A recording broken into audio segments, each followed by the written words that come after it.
طيب ممكن افرج حضرتك صوره، يا ريت يا جماعه لو حطيناها على الشاشه للرئيس مبارك.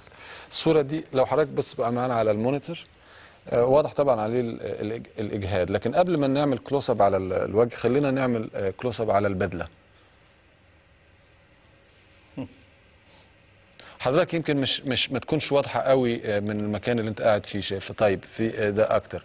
دي صوره من وكاله انباء رويترز. الخطوط اللي في البدله مكتوب عليها بالانجليزي حسني مبارك مكرر، حسني مبارك حسني مبارك حسني مبارك حسني مبارك. ده طبعا انا ما كنتش واخد بالي خالص بالحكايه دي.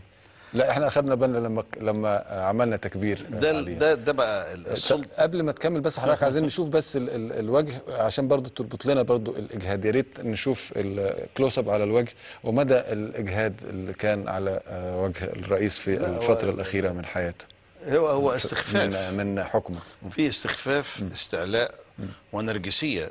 الواحد اللي يكتب اسمه على الجاكيته بتاعه البدله ده يعني نوع من انواع الانتفاخ الذاتي اللي ما بيجيش الا لما يكون الواحد عنده نوع من انواع الاحساس بسلطه مطلقه مخليه ان هو يحس ان هو يمثل. مفيش مصر، ده انا مصر. وده بقى صعوبه الواحد اللي بيقعد على الكرسي مده طويله بيتوحد مع الكرسي بتاعه.